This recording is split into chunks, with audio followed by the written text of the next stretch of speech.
Good morning students, good morning बेटे।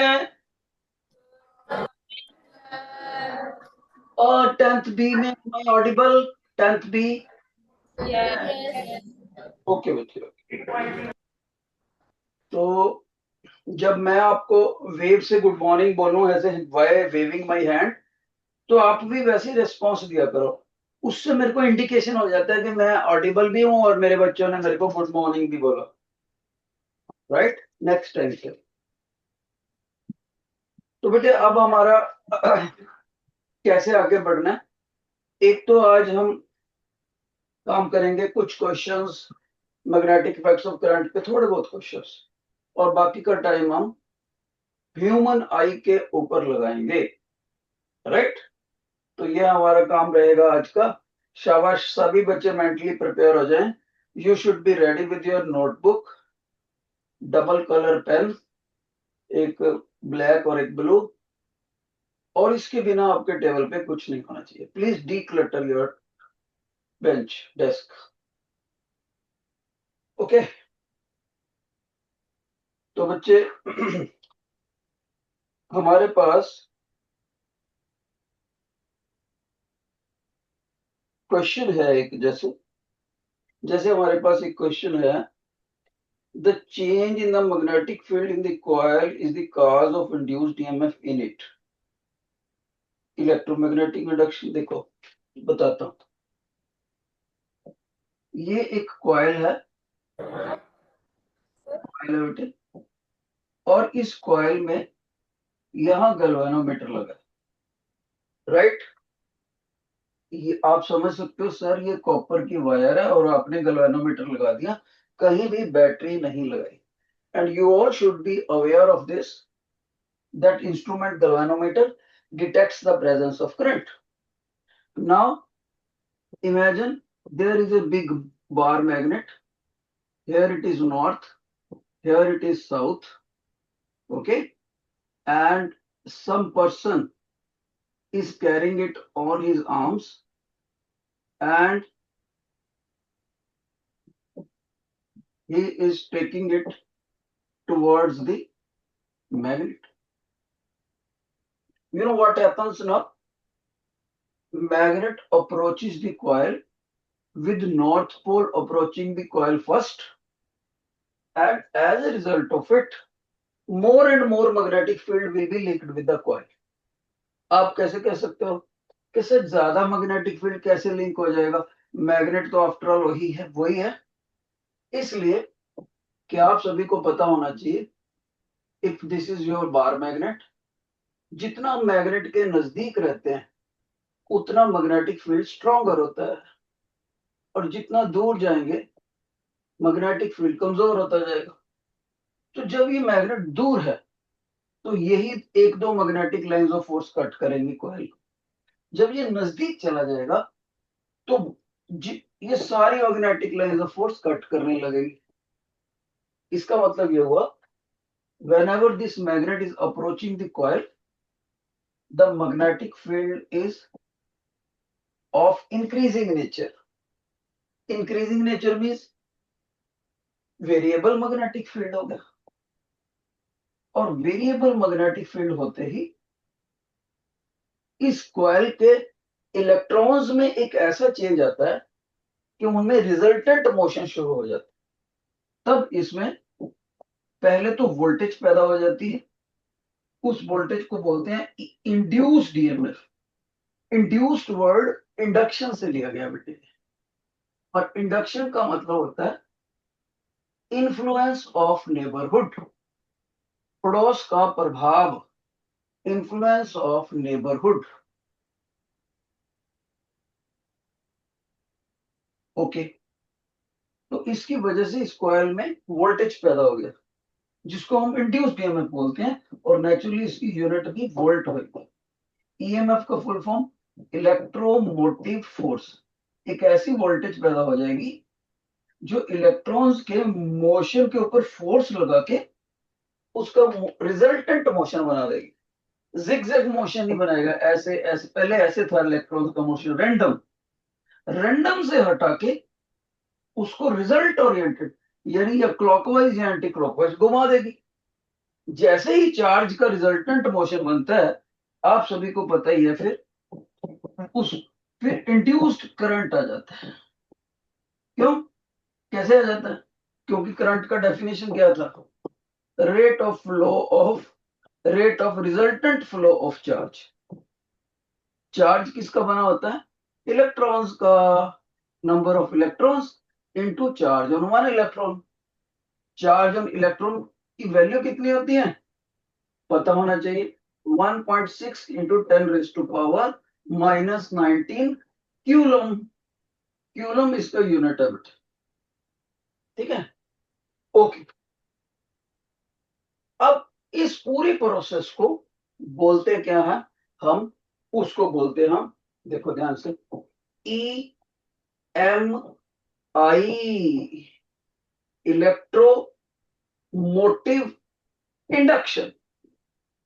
क्या नाम बोला है? सभी बच्चे बोल के बताओ। EMI stands for electromagnetic electromagnetic induction. देखो, इंडक्शन मैंने इन्फ्लुएंस ऑफ नेबरहुड किसके ऊपर पड़ा? इलेक्ट्रॉन्स के ऊपर। किसके द्वारा? वेरिएबल मैग्नेटिक फील्ड के द्वारा। जितनी देर ये मैग्नेट मूव करती रहेगी, उतनी देर ही इसमें करंट पैदा हो। जैसे ये लड़का मैग्नेट को लेकर खड़ा हो जाएगा, तो इसकी मैग्नेटिक फील्ड की वेरिएशन खत्म हो जाएगी। वेरिएशन खत्म होते ही इंड्यूस्ड ईएमएफ भी जीरो हो जाता है और इंड्यूस्ड करंट भी जीरो। ऐसी सारी चीज किसने बताई? इस साइंटिस्ट ने, जिसका नाम एक दिन मैंने पहले भी बताया आपको, फैराडे। याद रखना, फैराडे ने इलेक्ट्रोमैग्नेटिक इंडक्शन के लॉज बताए। उसके मुताबिक उसने बोला, जब किसी कॉइल के साथ मैग्नेट की फॉरवर्ड मूवमेंट या बैकवर्ड मूवमेंट से वेरिएबल मैग्नेटिक फील्ड पैदा होएगा, तब उसके इलेक्ट्रॉन्स में रिजल्टेंट मोशन हो जाएगा, जिससे इलेक्ट्रॉन के रिजल्टेंट मोशन से हम रिजल्टेंट मोशन ऑफ चार्ज कह सकेंगे। और करंट की definition that it is rate of flow of charge, 3 time हम कह सकते हैं इंड्यूस करंट आएगा। और उसका प्रूफ ये होगा कि इस गैल्वेनोमीटर के पॉइंटर में डिफ्लेक्शन हो जाएगी, यानी करंट, इंड्यूस्ड करंट बहता ही है, गैल्वेनोमीटर शोज डिफ्लेक्शन। लेकिन तभी तक दिखाएगा जितनी देर मैग्नेट मोशन में है। क्योंकि ना केवल मैग्नेटिक फील्ड चाहिए, बल्कि उसकी वेरिएबिलिटी भी चाहिए, चेंजेबल होना चाहिए, दोनों चीजें होनी चाहिए भाई। और आपको पता, करंट से पहले वोल्टेज चाहिए होती है। वो जो वोल्टेज डेवलप होगी इस कॉइल के किनारों पर, उसको बोलते हैं इंड्यूस्ड ईएमएफ, इलेक्ट्रोमोटिव फोर्स। ऐसा वोल्टेज जो इलेक्ट्रॉन के मोटिव मैंने मोशन के ऊपर फोर्स लगा के इलेक्ट्रॉन के मोशन को रिजल्टेंट बना दे। अब एक बात और सीखनी है ध्यान से। सर, इस कॉइल में गैल्वेनोमीटर की डिफ्लेक्शन इधर को होगी या इधर को होगी? ध्यान से सुन लेना ये भी बात। प्लीज पे योर अटेंशन बेटे। आपस में बातें बंद कर दो, दोनों में से। सर सर हाँ जी बेटे। तो वर्कशीट करा दो। कौन कह रहा है? Who is this? फिजिक्स वाली वर्कशीट करा दो। ये जो मैं क्वेश्चन करा रहा हूँ, ये वर्कशीट का 4th क्वेश्चन है बेटा। सर करा दो वर्कशीट जो कल मिली थी टेस्ट वाली। ये वर्कशीट का 4th क्वेश्चन है जो मैं करवा रहा हूँ इस वक्त।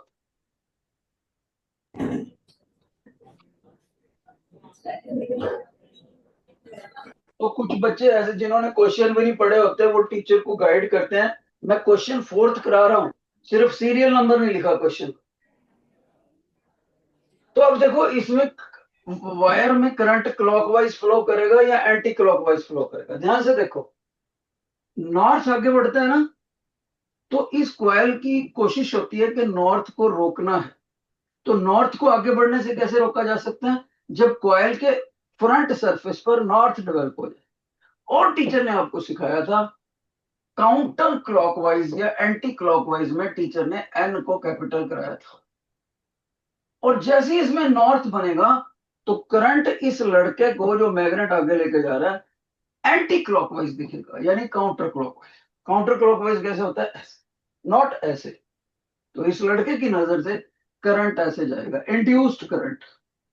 और ये इंड्यूस्ड करंट जब यहां से फ्लो करेगा तो गैल्वेनोमीटर का पॉइंटर जो कि सेंटर में खड़ा होता है उस तरफ पुश कर देगा। ये वाला डिफ्लेक्शन से। तो ये था आपका फोर्थ क्वेश्चन। जैसे कह रहा है, देखो फोर्थ क्वेश्चन की लैंग्वेज असाइनमेंट में, change in the magnetic field lines in A coil is the cause of induced electric current in it, name the underlying process. आपके पास असाइनमेंट है बेटे सभी के पास? Yes. तो देखो आप इसमें कौन सी ऑप्शन पिक करोगे? Fourth question, fourth MCQ. तो अपने आप ही पता लग गया इलेक्ट्रोमैग्नेटिक इंडक्शन। तो मैंने इसका पूरा डिटेल समझा दिया आपको, इलेक्ट्रोमैग्नेटिक इंडक्शन क्या है। राइट। सेकंड क्वेश्चन देखते हैं, शाबाश। Second question, copper wire is held between the poles of the magnet, right? The current in the wire can be reversed. Okay. The poles of the magnet can be changed over. Okay. In how many ways four directions can show the force acting on the wire? देखो बेटे, मैंने आपको एक बार snow rule कराया था, याद है snow rule? तो मैंने करंट पास कराया था साउथ से नॉर्थ की तरफ और इसको ओवर रखा था हमने, और कंपास का जो नीडल था वो वेस्ट की तरफ जाता। फिर मैंने बोला था इन दोनों को चेंज कर दो, साउथ नॉर्थ, राइट। वायर को ओवर रखे, राइट, और ये ईस्ट की तरफ हो जाएगी डिफ्लेक्शन, राइट। फिर एक और तरीका भी होता है, कौन सा? करंट साउथ से नॉर्थ ही रखें लेकिन वायर को ओवर करने की बजाय अंडर कर दे, कंपास की निडल को ऊपर कर दे, कंपास की निडल को, तो फिर ये ईस्ट हो जाएगा। अब डबल चेंज कर दो। कैसे? ओवर से अंडर भी कर दो और साउथ से नॉर्थ की बजाय नॉर्थ से साउथ कर दो, तो डबल चेंज हो जाएगा। पहले वेस्ट से ईस्ट बनेगा और इससे दोबारा वेस्ट की तरफ डिफ्लेक्शन। तो ये चार पॉसिबिलिटीज होती हैं कंपास की निडल की। इसमें से मैं एक बात दोबारा एक्सप्लेन कर देता हूं, आपको समझ आ जाएगा। अगर करंट ऐसे जाए, किधर से किधर, साउथ से नॉर्थ, वायर में, ये हो गया, और वायर ओवर हो, ओवर ऊपर, और कंपास का निडल नीचे हो, ओके, तो तब इसका नॉर्थ वेस्ट की तरफ डिफ्लेक्ट करेगा, राइट। और आपको पता है नॉर्थ के राइट हैंड साइड पर ईस्ट होता है हमेशा, इधर ईस्ट हो गया और वेस्ट, यानी ये नॉर्थ वेस्ट की तरफ जाए, राइट। और इसी तरह से अगर मैंने करंट को इधर कर दिया होता तो यही कंपास का नॉर्थ ईस्ट की तरफ चला जाएगा। अब क्या करूं? मैं वायर को नीचे रख के कंपास को ऊपर ले लूं, लेकिन करंट उसी डायरेक्शन में रखो, साउथ से नॉर्थ। कंपास ऊपर चले जाएगी तो इसका नॉर्थ जो है ईस्ट की तरफ आएगा। अब दो डबल चेंज कर देता हूं, निडल को ऊपर ही रखता हूं अंडर से निकाल के, और करंट की डायरेक्शन साउथ से नॉर्थ की बजाय नॉर्थ से साउथ करूंगा, तब इसमें डबल चेंज। पहले कैसे था? जैसे था ये ईस्ट, फिर दोबारा वेस्ट की तरफ। ये चार केसेस होते हैं बेटे, okay. Let's move to the third question. Which of the following pattern correctly described the magnetic field around the long straight wire carrying current? Straight lines perpendicular to the wire, radial lines originating the wire, straight lines parallel to the wire, concentric circles. कौन बच्चा बताएगा इसकी कौन C option सही है? शाबाश। Question number 3 में आपको पता है स्ट्रेट कंडक्टर है और कॉन्सेंट्रिक सर्कल करेंगे, ऐसे ऐसे मैग्नेटिक लाइंस ऑफ फोर्स आएंगी। सॉरी, ये इस तरह से देखो, मैग्नेटिक लाइंस ऑफ फोर्स ऐसे कॉन्सेंट्रिक सर्कल में आएंगी अगर करंट वर्टिकली अप जाता है तो इसको हम राइट हैंड थंब रूल से करते हैं। और मैंने इसके लिए आपको आयरन फिलिंग वाला एक्सपेरिमेंट भी करवाया था, आयरन फिलिंग वाली एक्टिविटी। तो इसमें फोर्थ ऑप्शन हो गया, magnetic lines of force will be concentric circle centred the wire. कब? when the current flowing in the conductor is in the straight line as per what? as per right hand thumb rule। वो क्या था? hold the conductor in such a manner that towards the direction of the current your thumb points, then curling of the fingers of the right hand gives the direction of revolving magnetic field। ये हमने कर दिया। Question 4 हम already कर चुके हैं, 5 पे चलते हैं। The resultant magnetic field at the point P point पर मैग्नेटिक फील्ड किधर को होएगा? शाबाश, जल्दी बताओ इसकी क्या ऑप्शन है? In the vertical downward. In the vertical downward? ना बेटे ना। देखो ये दो वायर्स है, दोनों पैरेलल है, और दोनों पैरेलल है, और आपका पॉइंट P कहां पर है बच्चे? बीच में है पॉइंट P। तो टीचर ने आपको क्या सिखाया था? किसी पॉइंट पर मैग्नेटिक फील्ड कैसे निकालना है। ध्यान से देखो टीचर ने क्या सिखाया था। टीचर कह रहा है करंट अगर वर्टिकली अप जा रहा है तो magnetic field by the curling of the fingers ऐसे मिलेगा रिवॉल्विंग, और किसी एक पॉइंट पर मैग्नेटिक फील्ड निकालना हो तो उस पॉइंट के ऊपर टेंजेंट ड्रा करनी होती है, टेंजेंट। तो टेंजेंट की डायरेक्शन मैग्नेटिक फील्ड की डायरेक्शन देगी एट ए पॉइंट। और टेंजेंट कौन सी लाइन होती है? जो सर्कल को एक पॉइंट पर टच करती हुई जाती है। ओके, अब इधर आ जाओ। अगर मैं ऊपर वाली वायर के ऊपर राइट हैंड पाम रूल लगाऊं तो देखो ऐसे रिवॉल्व करते हुए फिंगर्स अंदर को जा रही है, यानी से यहां पर पॉइंट P के ऊपर परपेंडिकुलरली इनवर्ड होंगे मैग्नेटिक लाइन। और नीचे वाले पे राइट हैंड पाम रूल लगाऊं तो ऐसे ऐसे फिंगर्स जाते हुए यहां से magnetic lines of force perpendicularly बाहर आएगी। तो नीचे वाला कंडक्टर कहता है P पॉइंट पर मैं मैग्नेटिक फील्ड आउटवर्ड करूंगा, टेंजेंट आउटवर्ड आएगी। और ऊपर वाला कंडक्टर कहता है मैं P पॉइंट पर मैग्नेटिक फील्ड इनवर्ड करूंगा। तो दोनों के मैग्नेटिक फील्ड अपोजिट हो गए। अगर ये P पॉइंट दोनों वायर के एग्जैक्ट मिड पॉइंट पर है और दोनों वायर में सेम करंट जा रहा है तो P पॉइंट पर मैग्नेटिक फील्ड 0 टेस्ला हो जाएगा, क्योंकि दोनों मैग्नेटिक फील्ड एक दूसरे की अपोजिट डायरेक्शन में आ गए। गॉट इट बेटे? और देखो हमारी वायर्स में दोनों में करंट सेम डायरेक्शन में जा रहा है, बराबर जा रहा है, ये मिड पॉइंट है, तो आपको 0 चूज करना चाहिए सी पर। ओके, अब कोई बच्चा बोलता है सर अगर ऐसे होता, देखो इधर करंट जा रहा है और इधर जा रहा है तो क्या करूं? तो मैंने कहा बेटे ऊपर वाली वायर पे राइट हैंड फिस्ट रूल लगाओ। Sir right hand fist rule लगाया तो P पॉइंट पर मैग्नेटिक फील्ड अंदर को जाएगा। मैंने कहा ठीक है, अब नीचे वाली पे लगाओ। सर ये भी तो अंदर को ही जा रहा है, देखो। तो यहां पर दोनों मैग्नेटिक फील्ड ऐड हो जाएंगे, ऐड, कैंसिल नहीं करेंगे। अगर करंट सेम डायरेक्शन में जाया करता है तो दोनों मैग्नेटिक फील्ड कॉमन पॉइंट पर अपोजिंग डायरेक्शन में होते हैं। अगर करंट ही अपोजिट डायरेक्शन में हो तो P पॉइंट पर मैग्नेटिक फील्ड क्या इन दी सेम डायरेक्शन बैठेगा। यहां पर ऐड हो जाएंगे, याद रखें, यहां पर माइनस हो जाएंगे दोनों मैग्नेट।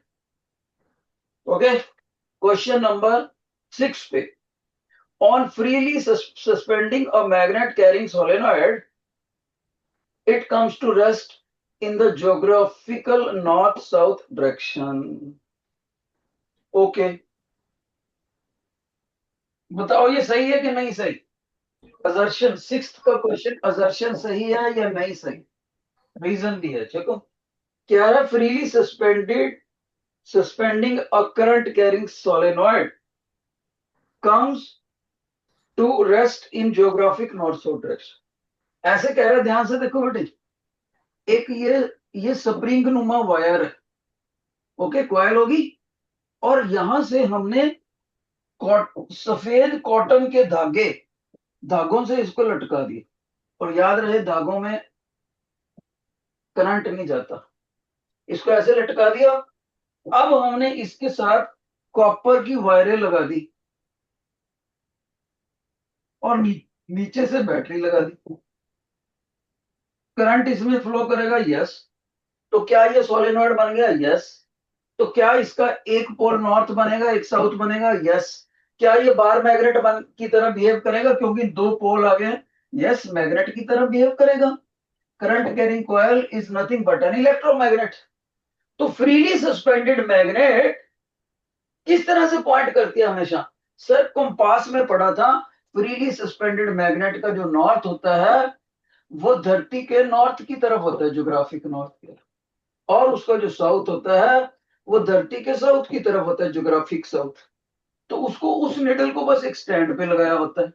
इसमें हमने इलेक्ट्रोमैग्नेट को धागे से लटका दिया, तो ये भी ऐसे हिल सकती है। Yes, it will set itself in the geographic north south direction. तो असर्शन इसका सही है।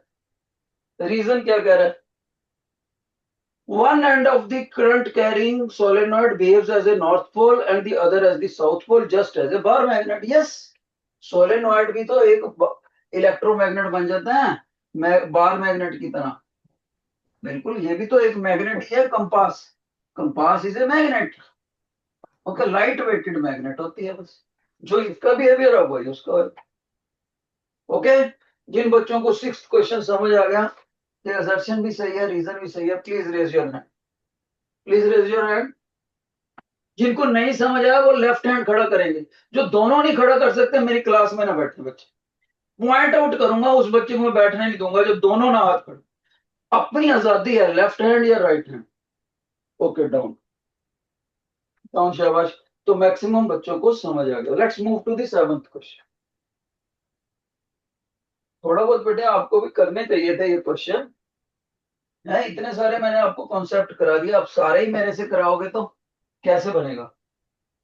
मैं कुछ कराऊंगा क्योंकि मैंने ह्यूमन आई भी कराना है आपको, मुश्किल वाले कराऊंगा अब मैं। सेवंथ इजी है, एट्थ इजी है। नाइन्थ को पकड़ेंगे। Ninth, question number 9। सोलेनॉइड का मैग्नेटिक लाइंस ऑफ फोर्स बताना।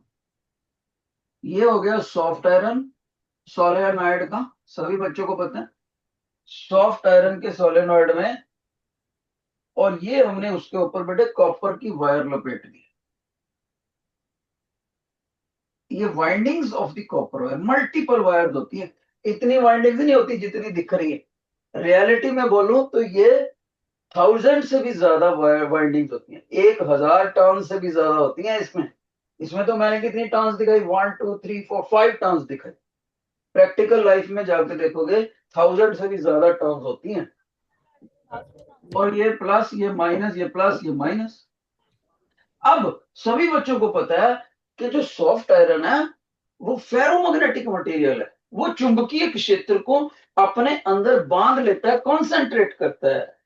तो जब कॉन्सेंट्रेट करता है, मान लीजिए इधर साउथ बन जाता है, इधर नॉर्थ बन जाता है। वैसे हम देखते हैं एक्चुअल में कौन सा बनेगा। तो करंट ऊपर को गया, तो अगर यहां पर ऑब्जर्वर खड़ा करेंगे तो उसको करंट ऐसे दिख रहा है, ऐसे दिख रहा है, क्लॉकवाइज बनेगा, तो ये साउथ बन गया। और ये जो गर्ल ऑब्जर्वर है, गर्ल ऑब्जर्वर, इसको यहां से एंटी क्लॉकवाइज करंट दिखता है, देखो ऐसे। जिधर से एंटी उधर से नॉर्थ। तो magnetic lines of force north से निकलती हैं, साउथ में एंटर करेंगी। Got it? Outside the magnet. और इनसाइड द मैग्नेट क्या आएगी बेटे? इनसाइड द मैग्नेट साउथ से नॉर्थ। तो और क्योंकि ये सॉफ्ट आयरन का पीस है, ये मैग्नेटिक लाइंस ऑफ फोर्स को बांध लेगा, बहुत कॉन्सेंट्रेट कर देगा। तो आप बताओ, देख के इस मैग्नेटिक फील्ड को कौन सी ऑप्शन को टिक करोगे? A B C D? D option को सही करोगे। ओके, अब आ गया सब्जेक्टिव क्वेश्चन। मोटर का ये वाला आपको मैंने थ्योरी में करा दिया था, 10th क्वेश्चन। 11th क्वेश्चन भी मैंने समझा दिया था। Current carrying coil experience the force, जिसमें फ्लेमिंग लेफ्ट हैंड रूल बताया था मैंने। ओके, 12th जो है वो 9th से रलता मिलता है, ये भी आपको सोलेनॉइड का बता रखा है। 14th क्वेश्चन भी मैंने आयरन फिलिंग्स वाला आपको करवा दिया था। और ये याद रखना, सोलेनॉइड के अंदर क्योंकि मैग्नेटिक लाइंस ऑफ फोर्स अंदर ज्यादा कॉन्सेंट्रेटेड है, यहां पर स्ट्रॉन्गर मैग्नेटिक फील्ड होता है, यहां पर स्ट्रॉन्गर और बाहर साइड पर वीक होता है। ये 13th क्वेश्चन था। और इसके बाद 15th क्वेश्चन करते हैं एक बार दिन। 15th क्वेश्चन, शाबाश। एक हमारी करंट कैरिंग कॉइल है, उसके ऊपर वो बोलता है ये वाली दूरी है R1 के ऊपर एक पॉइंट है R, और एक छोटी दूरी है R2, वहां पर पॉइंट S। कह रहे दोनों में से स्ट्रॉन्गर मैग्नेटिक फील्ड कहां पैदा होएगा, S पॉइंट पर या R पॉइंट। बेटे आप सभी को पता है current carrying coil carries magnetic field around it, और वो कॉन्सेंट्रिक सर्कल्स में बनता है। जितना वो सर्कल दूर होगा उतना मैग्नेटिक फील्ड कमजोर होगा। तो इसका मतलब है क्योंकि इस फिगर में R2 is less than R1, तो S पॉइंट पर जो मैग्नेटिक फील्ड बनेगा वो R पॉइंट के मैग्नेटिक फील्ड के मुकाबले स्ट्रॉन्गर बनेगा, स्ट्रॉन्गर। क्योंकि R2 वाला रेडियस छोटा है और R1 वाला रेडियस बड़ा है। ओके, तो करंट तो जाना ही चाहिए वायर में, ये तो पक्की बात है, तभी दिखेगा। ओके, फिर वो कहते हैं कि एस और आर पॉइंट पर डायरेक्शन भी बतानी है। आर पॉइंट के ऊपर अगर राइट हैंड फिस्ट रूल लगाएंगे तो आर पॉइंट के ऊपर फिंगर्स अंदर को जा रही हैं। देखो फिर से, ये कंडक्टर, ये मैंने इसको राइट हैंड में पकड़ा, thumb is pointing toward the direction of current, curling of the fingers are point पर मैग्नेटिक फील्ड परपेंडिकुलरली इनवर्ड होगा। जो आर पॉइंट पर है वो मैग्नेटिकली परपेंडिकुलरली इनवर्ड होगी क्योंकि टेंजेंट ही उधर जाएगी। और एस पॉइंट पर ड्रा करी हुई सर्कल के ऊपर जो टेंजेंट होगी एस पॉइंट के ऊपर वो बाहर को होगी, तो एस पॉइंट पर परपेंडिकुलरली आउटवर्ड होएगा, perpendicularly outward S point. Okay, और आर पॉइंट पर टेंजेंट अंदर को जाएगी तो परपेंडिकुलरली इनवर्ड।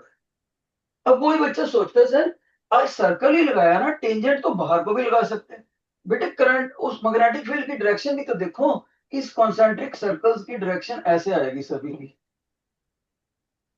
राइट हैंड फिस्टल लगा के देखो, फिंगर्स अंदर जा रही है, अंदर जा रही है तो टेंजेंट ये ऐसे आ जाएगी। ओके, तो ये कुछ थे इसके रिलेटेड क्वेश्चंस 15th के ऊपर।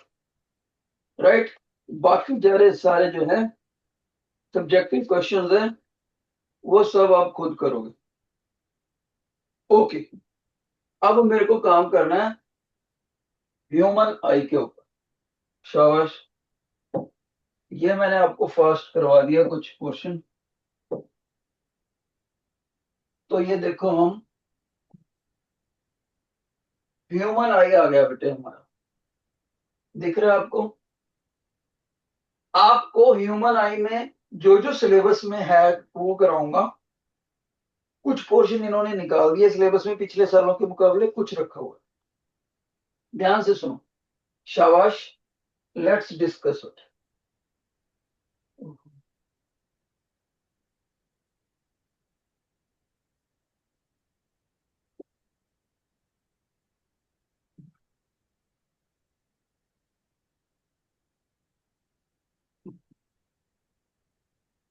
एक मिनट,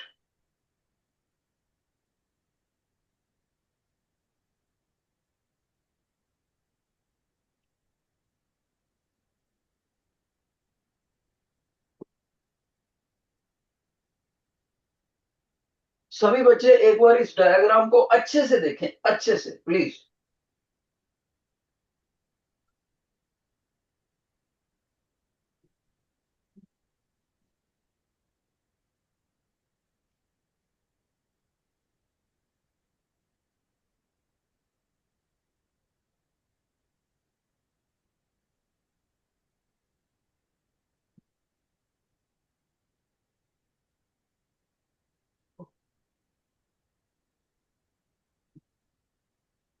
शाबाश, तो बेटे हमने ये क्या देखा, ये ह्यूमन आई, जो ह्यूमन आई है, बहुत से बच्चे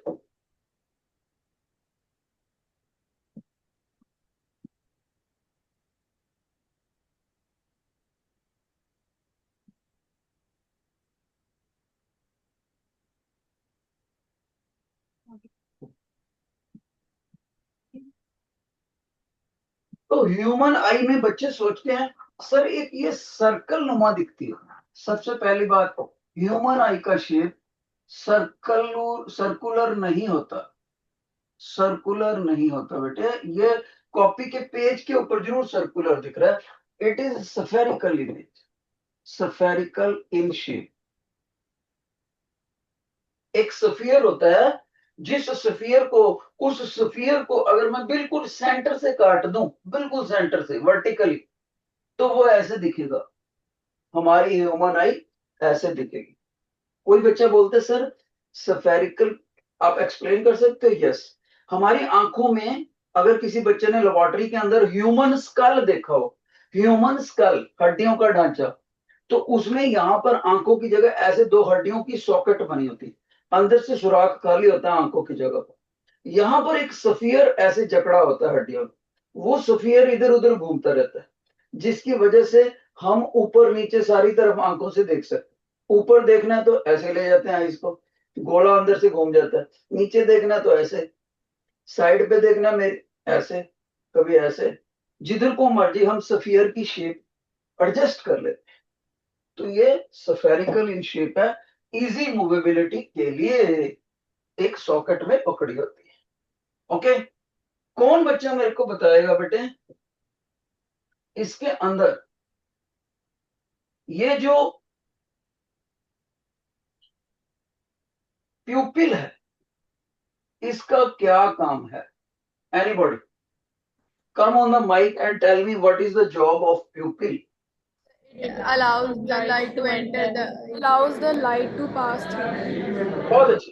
तो बस मैंने जजमेंट ही करनी थी आपको एलिमेंट्री नॉलेज है कि नहीं, तो मैं इसको फास्ट बता देता हूं, बाकी एडवांस चीजें कर। शाबाश। सबसे पहले हमारी आंख जो है ना, इधर देखिए सभी बच्चे, इसके अंदर ये आपको एक ब्लैक कलर की पुतली दिखती है। इसको हिंदी में हम पुतली बोलते हैं, लेकिन हम इसको इंग्लिश में बोलेंगे आइरिस। आइरिस, ये जो आइरिस होती है, इसका काम क्या होता है? इसको बताने से पहले बता दें कि आइरिस के अंदर भी एक गोल चीज होती है, जिसको टीचर इस वक्त येलो कलर से दिखा रहे हैं। ये जो चीज होती है गोले के अंदर गोला, उसको प्यूपिल बोलते हैं बेटे, प्यूपिल। बच्चे कहते हैं सर मैंने तो कभी देखा नहीं।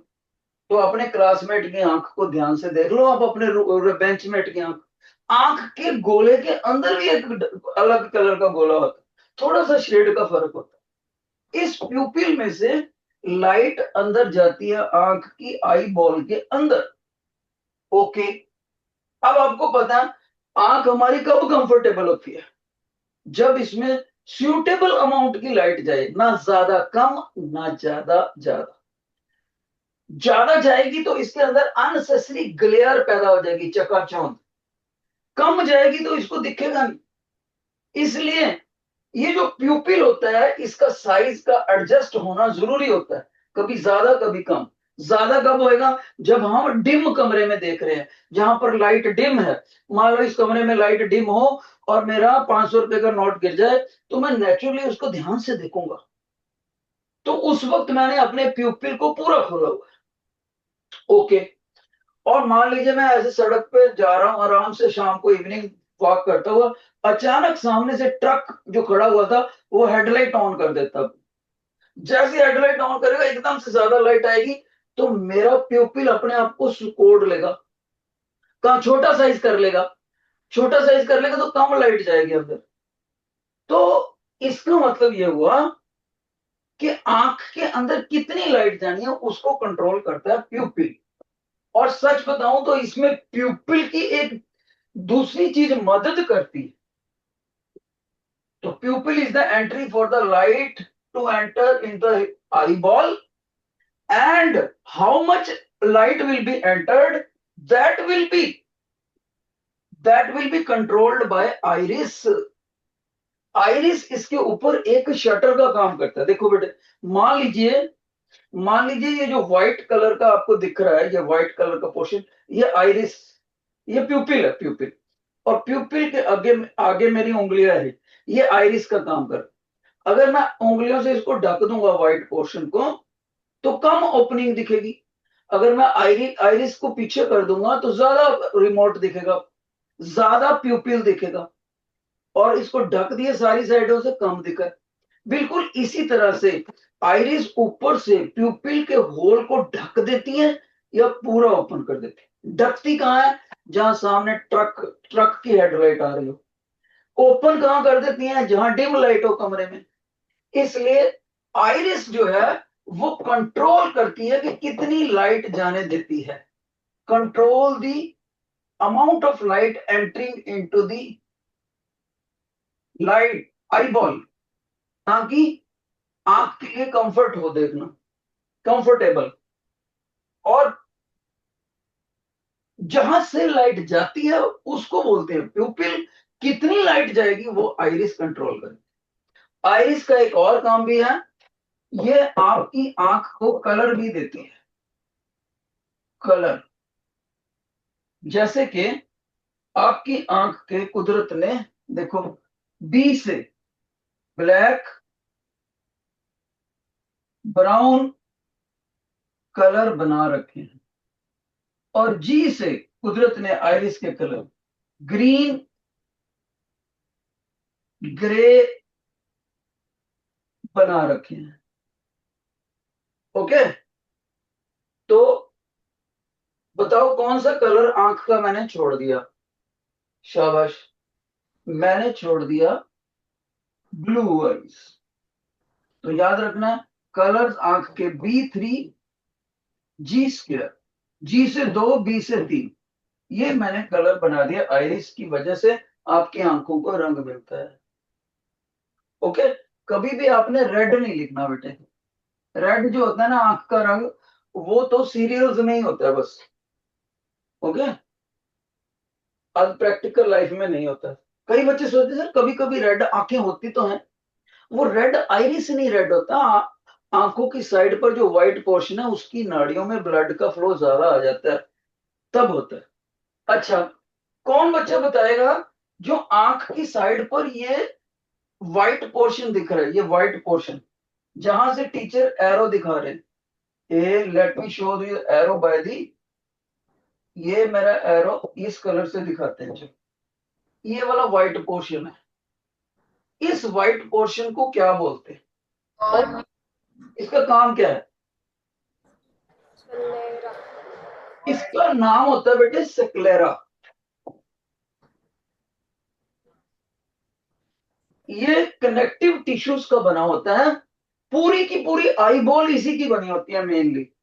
और इसके अंदर एक खास खूबी होती है, इसमें स्पॉन्जीनेस बहुत होती है। स्पॉन्जीनेस, स्प्रिंग एक्शन। जैसे आपकी बॉल होती है स्पॉन्जी वाली, जिसे आप कैच करना खेलते हो रिसेस के टाइम, उसको दबाओ तो वो चिपक जाती है, फिर वापस उसी शेप में आ जाती है। तो सेक्लेरा का काम क्या होता है? आंख की प्रोटेक्शन करना। कभी आपकी अपनी फिंगर या आपके साथी की फिंगर खेलते हुए आंख में लग जाती, तो थोड़ी देर बाद पानी पूरी निकलता आंख में, फिर आंख ठीक हो जाती। क्यों? क्योंकि जहां पर उंगली लगी, सेक्लेरा वहां से अंदर को दब गया और थोड़ी देर बाद बाहर आ गया, और आंख की प्रॉपर वही चीज होगी। प्रोटेक्शन ऑफ द आई के लिए सेक्लेरा होता है, कनेक्टिव टिश्यू का बना होता है, स्पॉन्जीनेस होती है इसमें। ओके, और बहुत सिल्की टच होता है इसका, ताकि ये बोन्स की सॉकेट के अंदर सफियर बॉल अच्छी तरह से घूम सके। कौन बच्चा मेरे को बताएगा इसमें कॉर्निया क्या चीज होती है? क्या बस cornea? It protects the eyeball. आप बोलोगे सर आंख के बिल्कुल ये जो आइरिस और प्यूपिल की जो अरेंजमेंट आपने बोली है ना, उसके ऊपर एक ट्रांसपेरेंट लेयर होती है, ये वाली सारी, ये जिसको टीचर शेड कर रहा है, इसको कॉर्निया बोलते हैं। बिल्कुल अल्ट्रा ट्रांसपेरेंट होती है, और यही वो पोर्शन है जिसमें आंख की मैक्सिमम रेज ऑफ लाइट की मैक्सिमम रिफ्रैक्शन होती है। सर क्या मतलब रिफ्रैक्शन का? ये जो कॉर्निया होता है, ये पैरेलल बीम जो लाइट की आ रही होती है उसको ये अंदर को मोड़ देते हैं। आप बच्चे कहते हैं सर सेल भी तो मोड़ेगा, सॉरी लेंस, लेंस भी मोड़ेगा, लेकिन मैक्सिमम रिफ्रैक्शन कॉर्निया में ही हो जाती है। तो कॉर्निया क्या चीज हुई? एक ट्रांसपेरेंट लेयर है, ताकि आंख की इस आइरिस और प्यूपिल की अरेंजमेंट की ऊपर से कवरिंग करी जा सके, धूल मिट्टी ना जाए, और लाइट की रेज को रिफ्रैक्शन करके इनवर्ड मोड़ा जा सके। और इसी को बाहर से हमारी आंखों के जो आंसू होते हैं, टीयर्स, वो साफ करते रहते हैं। हमारी आंखों पूरे शरीर में सिर्फ एक ही चीज एसिडिक इन नेचर होती है, वो होते हैं टीयर्स। ठीक है, पेट के केमिकल्स को छोड़ के टीयर्स होते हैं एसिडिक, बाकी सब बेसिक होते हैं। और एसिड से आपको पता है सफाई अच्छी होती है। और जब आप पलकों को ऐसे ऊपर नीचे करते हो, बीच में आंसू के कण हैं, तो उनकी अच्छी तरह से सफाई हो जाती है। ब्रूमिंग, ऑटो क्लीनिंग सिस्टम बना रखा है कुदरत ने। ओके, उसके बाद क्या है बेटे? एक टीचर ये चीज बोल रहा है, ये क्या होती है? कौन बच्चा बताए? Aqueous humour. Aqueous humour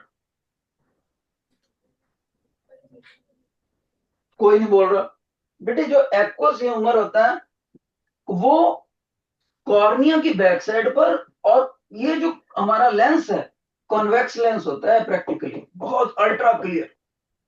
convex lens से फ्रंट पर और कॉर्निया की बैक साइड पर एक लिक्विड होता है, लिक्विड, ट्रांसपेरेंट लिक्विड।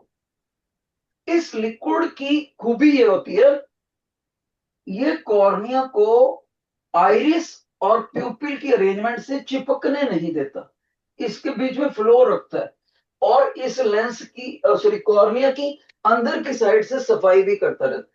कॉर्निया की यहां पर ये लिक्विड, एक्वस ह्यूमर। जिन लोगों का एक्वस ह्यूमर में खराबी आ जाती है, उनके यहां पर क्लाउडीनेस आ जाती है। वो जो क्लाउडीनेस होती है, उसकी वजह से लोगों को, आमतौर पे बुजुर्ग लोगों को धुंधला दिखना लग जाता है। वो जिधर भी देखते हैं, दिखता तो है, उनको ऐसे लगता है जैसे बादल से साथ में उड़ रहे हैं। इस बीमारी को बोलते हैं कैटारेक्ट, मोतिया हो गया। तब हम उसको बोलते हैं इस बुजुर्ग को कैटारेक्ट हो गया, मोतिया हो गया। तो डॉक्टर लोग क्या करते हैं, जब ऑपरेशन होता है, वो इस कॉर्निया से कट करते हैं ऐसे, इस कॉर्निया को खिड़की की तरह बाहर निकाल खोल लेते हैं ऐसे, और अंदर से वो व्हाइटिश पोर्शन को साफ कर देते हैं। ये बिल्कुल एक्वस ह्यूमर, व्हाइटिश पोर्शन को साफ करके और इस कॉर्निया को वापस प्लेस कर देते हैं। और इसकी खूबी होती है, जहां से कट करा होता है वहां से ये दोबारा जुड़ जाता है 24 आवर्स, 24 घंटे में वापस जुड़ जाता है। तो इसका मतलब डॉक्टरों ने क्या किया, वो व्हाइटिश पोर्शन क्यों पैदा हुआ, उस कारण को तो नहीं दूर करा, लेकिन उस व्हाइटिश पोर्शन को साफ कर दिया। इसीलिए एलोपैथिक मेडिसिन को हम जल्दी प्रेफर, जल्दी इलाज चाहिए हमें, तो वेट नहीं कर सकते। आयुर्वेदिक थोड़ा देर से करते हैं, वो रूट काज को ही खत्म करता है आयुर्वेदिक, कि वो व्हाइटिशनेस आई ही क्यों, धीरे धीरे उसको खत्म करो बिना ऑपरेशन। एलोपैथिक में हमने कैटारेक्ट का कॉन्ट्रैक्ट, यहां से कटा कॉर्निया, डॉक्टरों ने खिड़की की तरह खोला, सफाई करी सोफिस्टिकेटेड तरीके से, वापिस प्लेस कर दिया। आगे ग्रीन, ग्रीन यहाँ पर पट्टी लटका देते हैं ताकि ज्यादा लाइट ना जाए, प्रोटेक्शन के लिए कपड़े की पट्टी। फिर 24 घंटे में जुड़ जाता है। वो कहते हैं जाओ जी घर जाओ। फिर उस बुजुर्ग को 4-5 साल अच्छे से दिख, फिर दोबारा से फिर व्हाइटिशनेस आ जाती। जो लोग ऑपरेशन नहीं करते हैं, उनका यहाँ पर जो व्हाइटिशनेस है, वो व्हाइट से धीरे धीरे काला होने लग जाता है, ब्लैक, उनको तो दिखना ही बंद हो जाता है। उसको साइंस की लैंग्वेज में बोलते हैं contract, cataract is in the final stage, now operation is must. और देसी लैंग्वेज में हमारे बुजुर्ग बोलते हैं उसको, उसको काला मोतिया हो गया, काला मोतिया। अब तो उसको या तो दिख, या तो वो चुपचाप घर में बैठ जाए अंधा बन के, या फिर ऑपरेशन कराए। ठीक है, ओके। कौन बच्चा मेरे को बताएगा इसके अंदर जो विट्रस ह्यूमर है, इसका क्या काम है? विट्रस ह्यूमर, शाबाश, पर्याप्त। आई बॉल के अंदर एक ट्रांसपेरेंट लिक्विड होता है, उल्टा मत कर देना, बाहर वाला एक्वस ह्यूमर, अंदर वाला विट्रस ह्यूमर। अल्फाबेटिकली देखें तो ए पहले आता है, आंख से बाहर से अंदर को जाए, वी बाद में आता है, तो अंदर वाला वी और बाहर वाला aqueous humour, vitreous humour. Vitreous humour का क्या काम है? ट्रांसपेरेंट लिक्विड से आंख भरी होती है। लोग बता ही नहीं रहे कोई अच्छे से। तो विट्रस ह्यूमर जो लिक्विड है, उसने इस आंख के सेक्लेरा के ऊपर आउटवर्ड प्रेशर डाला होता है। पहला काम, इस लिक्विड ने आउटवर्ड प्रेशर डाला होता है ताकि जो सेक्लेरा की नरम बॉल है वो अपनी शेप स्फेरिकल बनाए रखे, वो शेप डिस्टर्ब ना हो जाए। पहला काम। दूसरा काम क्या है इसका, विट्रस ह्यूमर का? दूसरा काम यह है कि जो इस लेंस से लाइट जाएगी ना रेटिना के ऊपर, वो लेंस की जो जो रे ऑफ लाइट है वो जाते जाते बिल्कुल सीधी लाइन में रहे, जाते जाते बिखरे मत, ऐसे मत हो जाए, बिखराव नहीं होना चाहिए उसमें। वो जो रे ऑफ लाइट जा रही है, single ray of light single ही जाए। ये दो काम होते हैं विट्रस ह्यूमर के।